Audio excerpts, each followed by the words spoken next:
এবার আর্জেন্টাইন ব্রাজিলিয়ানদের সঙ্গে একই একাদশে জায়গা পেলেন এক বাংলাদেশি ফুটবলার। প্রায় ৩১০ মিলিয়ন ইউরোর সেই দলে জায়গা পেয়েছেন বাংলাদেশের হামজা চৌধুরী, যে একাদশ সাজিয়েছে বিশ্ববিখ্যাত ওয়েবসাইট transfermarket.com। কারা আছেন হামজার সঙ্গে তা নিয়ে থাকছে প্রতিবেদন।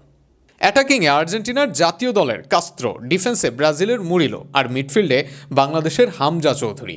এমনই এক একাদশ সাজিয়েছে transfermarket.com। মূলত চলতি আন্তর্জাতিক বিরতিতে জাতীয় দলের হয়ে অভিষেক হয়েছে বা হবে এমন খেলোয়াড়দের নিয়ে একটি একাদশ সাজিয়েছে তারা, যেখানে গোলকিপার হিসেবে আছেন ফ্রান্সের চিভেলার, ডিফেন্সে ব্রাজিলের মুরিলো, স্পেনের হুইজেনের সঙ্গে দুই ইংলিশ কুইনশাক ও স্কেল্লি, মিডফিল্ডে বাংলাদেশের হামজা চৌধুরী, ইতালির রাগরি, ফ্রান্সের ডুডুয়ের সঙ্গে পর্তুগালের কুইন্দা।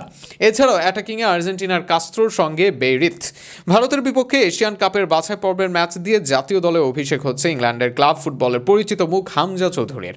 বাংলাদেশি বংশোদ্ভূত হামজা চৌধুরী বয়সভিত্তিক পর্যায়ে খেলেছেন ইংল্যান্ডের হয়ে। এরপর প্রিমিয়ার লিগের সাবেক চ্যাম্পিয়ন লেস্টার সিটির হয়ে ক্লাব ক্যারিয়ার শুরু করেন তিনি। মাঝে ধারে বার্টন অ্যালবিয়ন ও ওয়াটফোর্ড ঘুরে তিনি যোগ দিয়েছেন ইংলিশ ফুটবলের দ্বিতীয় সর্বোচ্চ স্তর চ্যাম্পিয়নশিপের ক্লাব শেফিল্ড ইউনাইটেডে। এমন উঁচু প্রোফাইলের একজন খেলোয়াড় দক্ষিণ এশিয়ার কোনো দেশের হয়ে খেলাটা বিশাল ঘটনা। হামজার লাল সবুজের জার্সি গায়ে ওঠানোর সিদ্ধান্তে দেশ তো বটেই, দক্ষিণ এশিয়ার ফুটবলেও আলোড়ন তৈরি হয়েছে। আগামী 25শে মার্চ শিলংয়ে এশিয়ান কাপ বাছাইয়ের তৃতীয় রাউন্ডের ম্যাচে ভারতের মুখোমুখি হবে টিম টাইগার। সবকিছু ঠিকঠাক থাকলে এই ম্যাচ দিয়ে জাতীয় দলে অভিষেক হবে হামজা চৌধুরীর। ম্যাচ খেলতে জাতীয় দলে যোগ দিতে সোমবার বাংলাদেশে এসে পৌঁছেছেন তিনি।